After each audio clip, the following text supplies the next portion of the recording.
Gloire à Dieu. Tendre Père Céleste, c'est encore un très grand privilège que tu nous accordes en ce jour d'être en vie. Nous te sommes reconnaissants. Merci pour ce merveilleux moment de partage. Merci pour l'encouragement que tu nous donnes, le conseil juste que tu nous accordes la grâce d'écouter en ce jour.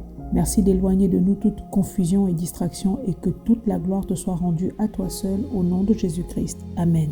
Bien-aimés, que Dieu vous bénisse abondamment au nom de Jésus-Christ. Aujourd'hui, nous prenons la parole de Dieu dans 2 Rois. 2 Rois, chapitre 4. Nous lirons du verset 38 jusqu'au verset 41. Je suis dans la version de Louis II. Élisée revint à Gilgal, et il y avait une famine dans le pays. Comme les fils des prophètes étaient assis devant lui, il dit à son serviteur: « Mets le grand pot et fais cuire un potage pour les fils des prophètes. » L'un d'eux sortit dans les champs pour cueillir des herbes. Il trouva de la vigne sauvage, et il y cueillit des coloquintes sauvages plein son vêtement. Quand il rentra, il les coupa en morceaux dans le pot où était le potage, car on ne les connaissait pas. On servit à manger à ces hommes, mais dès qu'ils eurent mangé du potage, ils s'écrièrent: « La mort est dans le pot, homme de Dieu », et ils ne purent manger. Élisée dit: « Prenez de la farine. » Il en jeta dans le pot et dit: « Sers à ces gens et qu'ils mangent. » Et il n'y avait plus rien de mauvais dans le pot. Que toute la gloire soit rendue à Dieu. Une fois de plus, bien-aimés, que Dieu vous bénisse au nom prévalant de Jésus-Christ. Le texte à peine lu nous plonge dans un contexte précis qui est loin d'être amusant, joyeux ou autre. Nous nous trouvons dans la ville de Gilgal et les fils des prophètes, aujourd'hui entendus comme des croyants, se retrouvent en situation de manque. Les versets lus parlent en effet de famine. Qui dit famine dit disette, pénurie alimentaire grave pouvant entraîner la mort des populations qui en souffrent. Bien-aimés, il y avait dans le pays un manque de nourriture.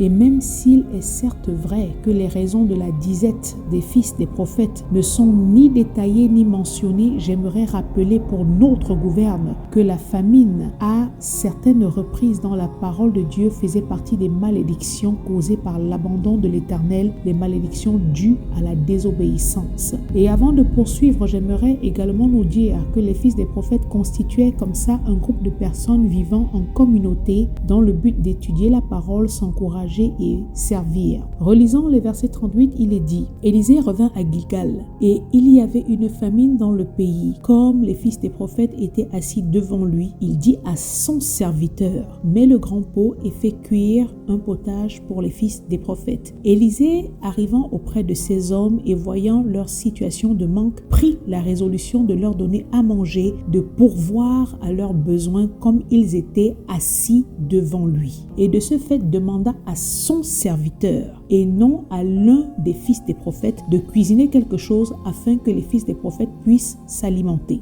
Il dit: mets le grand pot et fais cuire un potage pour les fils des prophètes. Bien-aimés, voyons en Élisée aujourd'hui la figure du Seigneur, qui dans son omniscience sait ce que nous traversons comme épreuves et difficultés, et s'approche de nous pour pallier à nos besoins. Je ne sais pas, toi qui m'écoutes en ce moment, ce qui te manque, ce qui te faut pour être dans la joie, la paix. Je ne sais pas si c'est un problème de santé que tu as, mariage, travail, les enfants et autres, mais Dieu le sait. Et le sachant, il est là auprès de toi. Est-ce que tu le crois, bien-aimé? Que dans ta situation, Dieu n'est pas insensible à ta souffrance. Il revient à chaque croyant de s'en remettre à Dieu constamment, d'entendre sa voix, écouter ses recommandations afin de ne pas agir de soi-même, agir selon la propre chair. Car nos 5 sens, tout comme nos chairs, peuvent nous tromper, nous induire en erreur et nous coûter cher. Et même si tous les jours, le croyant devant Dieu devrait faire son bilan spirituel, devrait constamment se rassurer d'être toujours dans la courbe droite, courbe juste de la parole de Dieu, sachons cependant qu'il est primordial, surtout dans les moments de crise, de manque,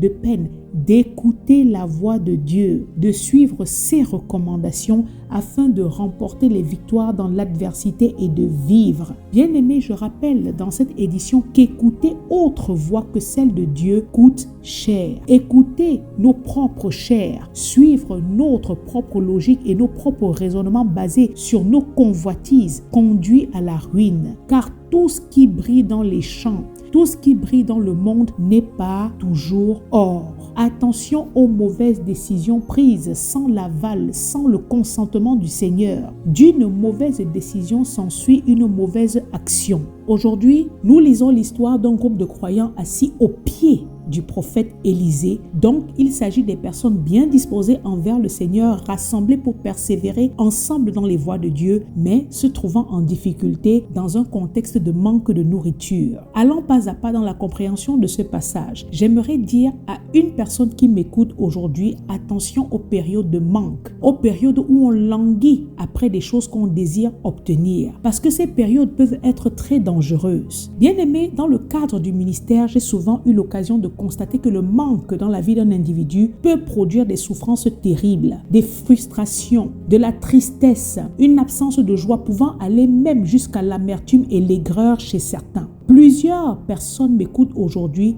mais sont fébriles, fragilisées, désespérées, voire même découragées à cause du manque de quelque chose dans leur vie. J'ai vu des croyants perdre la confiance en Dieu, car selon eux, ils se sont lassés d'attendre l'exaucement, voulant aider Dieu.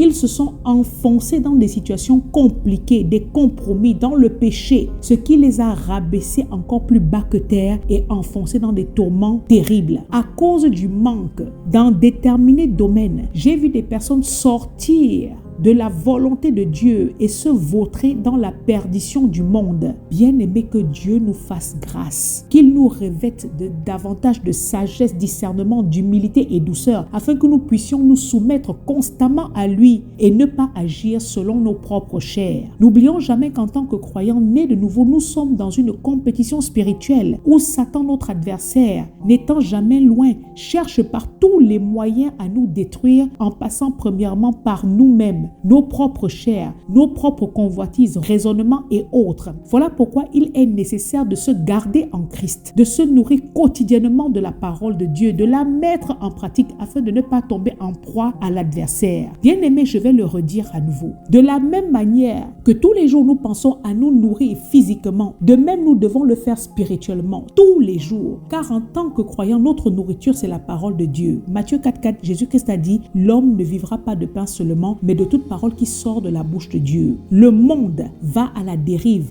et il regorge de plein de dangers, d'amalgames, de confusion, de mensonges qui ne loupent malheureusement pas certains enfants de Dieu qui aujourd'hui sont fragilisés par les situations de la vie et qui sont à la recherche de ce qui leur manque. Bien-aimé, Satan est le père du mensonge, tel qu'il est dit dans Jean 8, verset 44. Il est le père de plusieurs fausses doctrines qui pullulent autour de nous et qui de manière subtile séduisent en doctrine le bon nombre. Attention à ce que nous consommons spirituellement, car Christ seul est le pain de vie. Qui consomme l'ivraie s'expose à de graves conséquences. Je rappelle encore dans cette édition que l'ivraie ressemble beaucoup au bon grain, alors qu'il est un poison mortel. Il est de la responsabilité de tout croyant de veiller à ce qu'il consomme quotidiennement. La vie spirituelle est très importante et elle doit être protégée parce que de la bonne vie spirituelle qu'on a dépend de la bonne santé et la bonne qualité de vie à tous les niveaux. Le véritable croyant n'écoute pas tout et n'importe quoi sans discernement, car l'égarement spirituel, la confusion, l'ivraie sévissent dehors en toutes ces fausses doctrines en vogue. Le véritable croyant consulte les Écritures tous les jours et n'adopte pas qu'on pratique tout et n'importe quoi. Bien aimé, c'est le spirituel qui guide le physique. Si le spirituel est mauvais, cela aura des répercussions sur le physique. Les épreuves, les difficultés ne doivent pas nous éloigner de Dieu ni de sa parole, bien au contraire. Plus la tempête fait rage, plus nous devons rester focalisés sur Dieu et ses promesses afin de ne pas poser des actions qui pourraient nous conduire à la ruine. Je vais encore insister en d'autres termes. Durant les moments d'attaque, de manque, de famine, mettez le mot que vous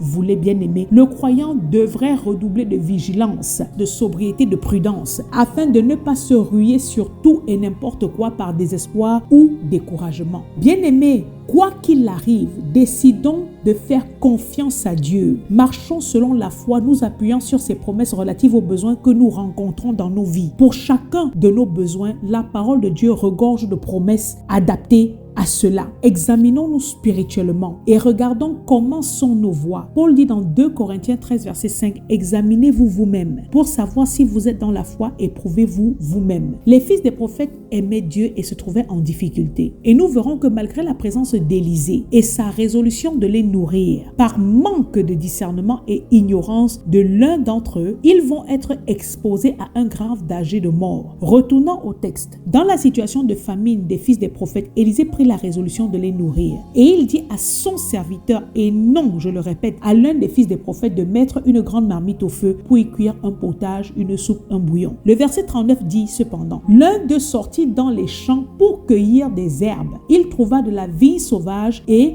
il y cueillit des coloquintes sauvages plein son vêtement. Quand il rentra, il les coupa en morceaux dans le pot où était le potage, car on ne les connaissait pas. Bien-aimés, quand nous nous trouvons dans des situations où on a besoin de voir en manifestation la main de Dieu agir en notre faveur, soyons à l'écoute des directives de Dieu. Le fait d'être animé de bonnes intentions ne justifie pas toujours que ce que nous faisons, c'est la chose juste à faire. Les fils des prophètes étaient tous assis aux pieds de l'homme de Dieu qui donna les directives claires à son serviteur. Mais voilà que l'un d'entre eux, sans l'aval, sans la permission, sans l'accord d'Élisée, se leva, sortit carrément hors de la maison pour aller où? Dans les champs entendus comme le monde, comme hors de la volonté de Dieu. Faire quoi? Cueillir des herbes pour nourrir tout le monde. Alors que dans la maison où il vivait se trouvait l'homme de Dieu, capable de multiplier par la puissance de Dieu agissant en lui le pain, comme il est écrit à partir du verset 42 jusqu'au verset 44, où on voit que Élisée a multiplié les prémices. Ça a pu nourrir jusqu'à 100 personnes. Il a pris la résolution de sortir dans les champs pour aller agir à sa propre manière, alors que l'homme de Dieu avait déjà demandé de poser la grande marmite au feu. Vous voyez comment nous-mêmes, par manque de discernement, nous sommes parfois capables d'entraver le plan de Dieu pour nos vies, ne considérant pas la grâce d'avoir la présence de l'homme de Dieu qui avait déjà prononcé une parole et donné une instruction. Cet homme s'est levé et est sorti de la maison pour aller faire selon ce qui était dans son cœur. La maison ne manquait pas de ressources alimentaires, puisqu'à un moment donné, Élisée demanda de prendre de la farine. Mais lui, il est allé dans les champs chercher davantage. Bien-aimé, attention à la distraction, à l'excès de zèle, l'empressement. Dieu n'a pas besoin qu'on l'aide pour nous bénir. Apprenons à attendre patiemment le secours de l'Éternel. Élisée, dans cette maison, demandant à son serviteur de mettre la marmite au feu pour y cuire un potage, n'avait pas demandé à qui que ce soit de sortir dans les champs pour aller chercher quoi que ce soit. Mais ce fils de prophète, l'ayant entendu, lui qui était assis au pied de l'homme de Dieu, s'est levé, a pris la résolution de sortir de la maison et deuxièmement d'aller dans les champs cueillir les herbes. Bien-aimés, en tant que croyants, nous devons apprendre à faire confiance à Dieu, en marchant selon la foi, s'appuyant, s'arrêtant sur les ordonnances de Dieu et non sur nos propres ambitions, sur ce que nos chairs, nos raisonnements nous demandent de poser comme action. Qui sort de la présence de Dieu et va dans le monde chercher de quoi se nourrir, chercher des solutions pour pallier à son besoin, encourt le risque de trouver des coloquintes sauvages qui, pour notre gouverne, sont des fruits ronds qui ressemblent aux concombres, mais avec la grosseur d'une orange. Et malgré leur belle apparence inoffensive, qui donne même envie de les manger, de les consommer, parce que c'est alléchant, c'est attirant, c'est appétissant à première vue, sont pourtant très nocives. Bien-aimés, les coloquettes, une fois consommées, font mal au ventre et purgent, et sont très irritantes et amères, à tel point que consommées en grande quantité, elles peuvent entraîner la mort. Attention aux moments de manque. Je le redis à nouveau.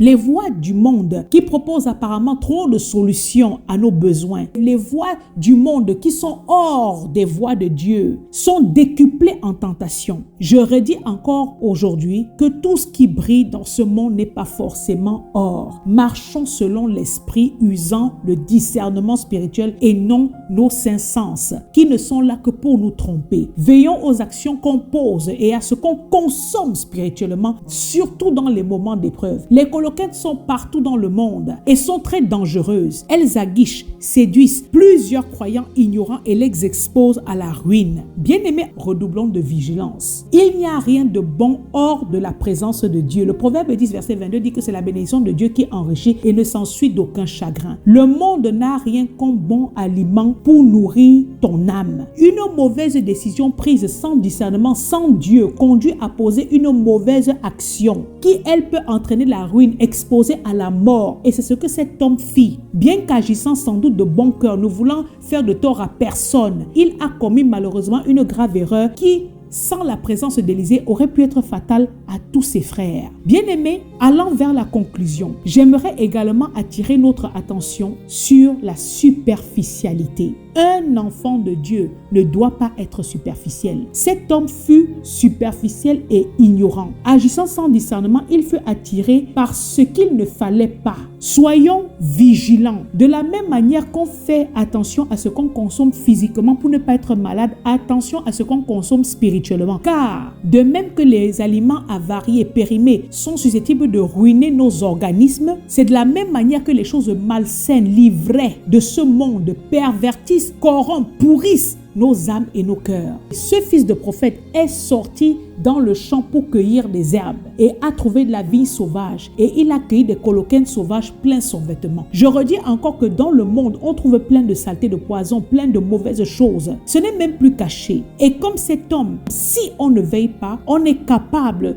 d'en prendre plein le vêtement pensant bien faire. Apprenons également à nous poser les bonnes questions dans les moments d'épreuve et agissons par révélation divine. Cet homme dans les champs, trouvant les coloquins de partout, à aucun moment ne s'est posé les bonnes questions. Par exemple, si c'est réellement un bon aliment, comment ça se fait qu'il y en ait autant partout et que personne ne les ramasse alors qu'on se trouve en pleine famine dans une période où la nourriture est rare? Comment ça se fait-il que personne n'en profite si les coloquines sont réellement bonnes? Bien aimé, dans les moments de manque, Satan peut inculquer les mauvais raisonnements et convaincre que ce qui n'est pas bon, ce qui est une mauvaise chose, est bonne. Que le compromis, le vol, l'impudicité, le mensonge, la voie des marabouts et autres, c'est même une grâce. Il peut te convaincre que tout chemin mène à Rome. Bien-aimé, en tant que croyant, quand on se retrouve face à un défi, quel qu'il soit, attention à nos décisions. Attention aux choix.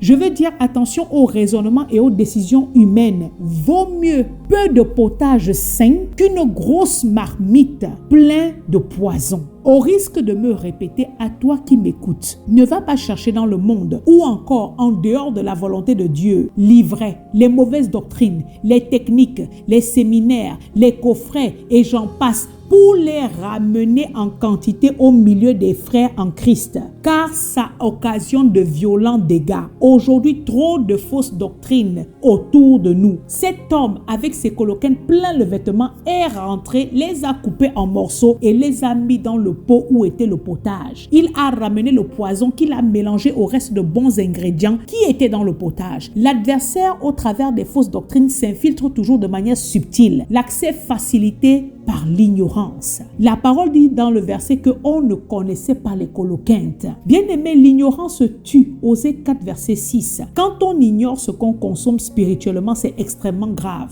Matthieu 7, verset 13 dit que large, spacieux est le chemin qui mène à la perdition. Et il y en a beaucoup qui entrent par là. La mort s'insère parfois de manière subtile, sans forcément toujours avoir de mauvaises intentions. La souffrance a cette manie d'entraîner la pression dans la vie de certains individus. Et quand on souffre et qu'on est désespéré sous les coups de l'adversaire, des sorciers et autres oppressions, on ressent une urgence, ça devient compliqué, on a parfois plus de patience, on est dans le désespoir et malheureusement, c'est là où certains sans discernement se retrouvent dans les champs à aller cueillir des coloquintes sauvages pour les mélanger aux bons nutriments, ce qui entraîne de gros dégâts. Bien aimé, quand on dilue déjà la parole de Dieu avec des doctrines qui ne sont pas de Dieu, ce n'est plus la vérité. Et plusieurs croyants aujourd'hui se retrouvent malades spirituellement car appliquent des doctrines fausses et le résultat est tangible dans leur vie. Attention à ce qu'on consomme spirituellement. La parole de Dieu est simple et ne demande pas tous ces rituels que certains soi-disant hommes de Dieu